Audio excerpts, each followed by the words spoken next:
So we have all the great minds here, dogs, There's Scout, Einstein, and we're doing our version of Dog Talks. Okay. Okay, wait. So I have to ask the question because people on the video don't know. Okay. See, Einstein already walked out. He's protesting.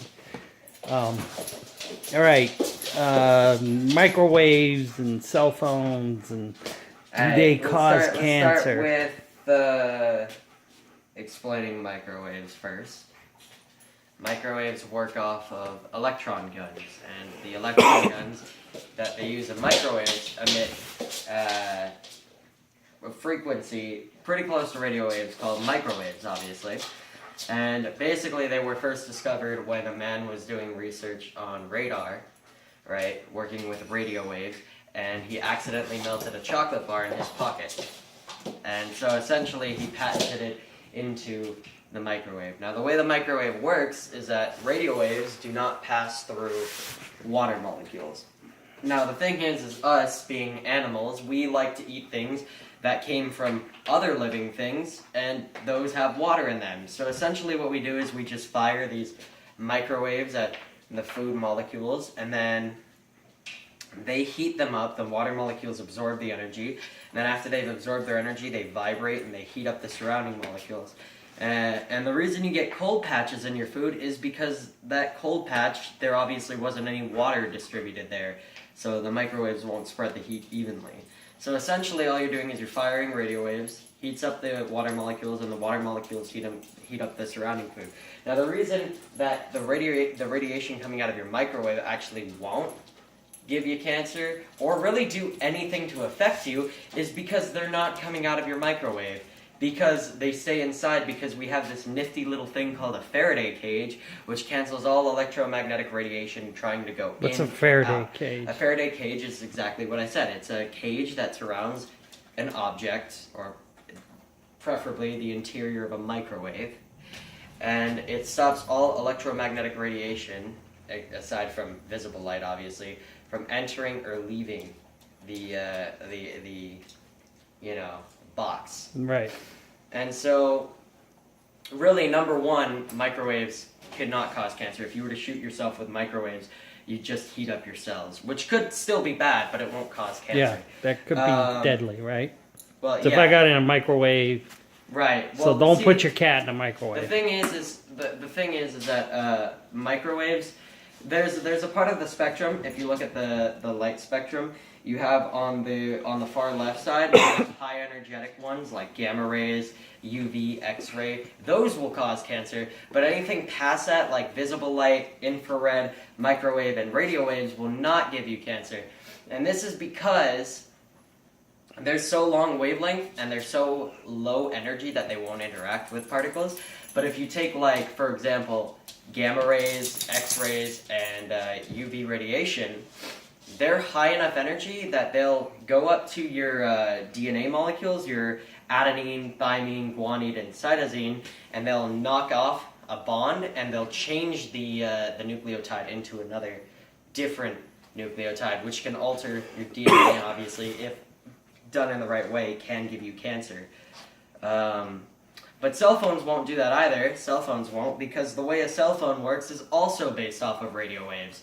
So you're fine. Even if you give it enough energy, it will never, your microwave and your cell phone will never emit anything like UV radiation, gamma rays, or X-rays. It will never emit those things because they're programmed in, like the materials they're using are in such a way that they'll only emit radio waves, right? Like if you take a hydrogen atom, which only will emit like a specific frequency of blue light, if you heat it up more, it's not going to suddenly start releasing gamma rays and X-rays and UV light. It's going to just emit more of that blue light. And It's the same thing with a phone. If you give a phone more energy, it's just going to emit more radio waves.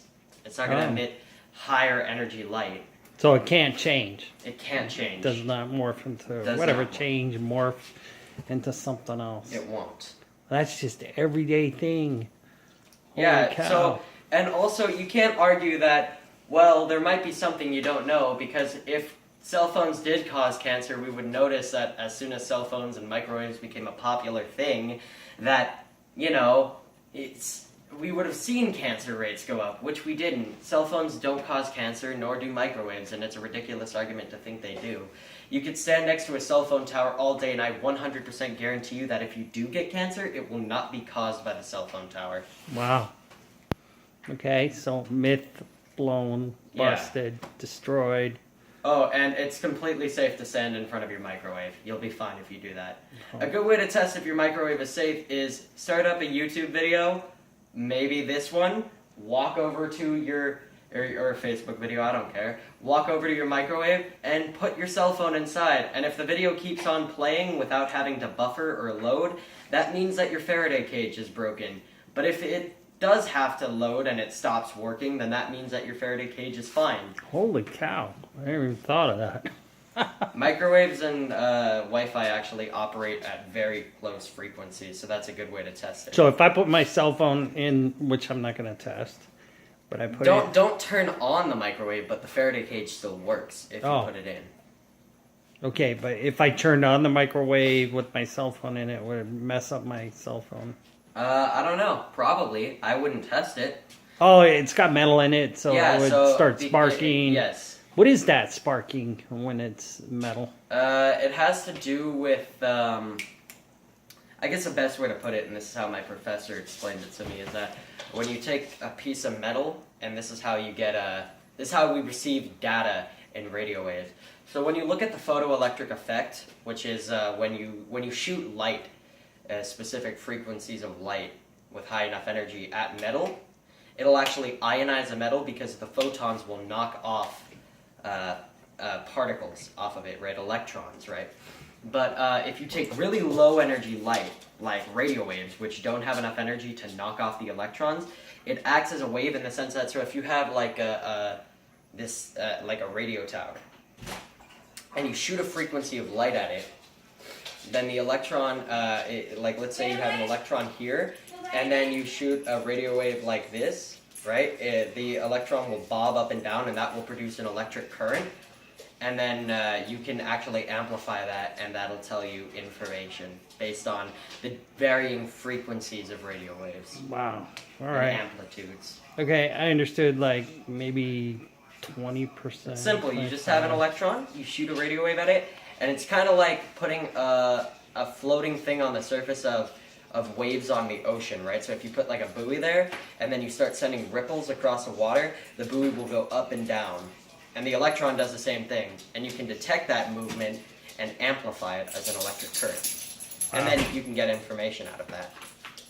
Holy cow. Yeah. All right, good video.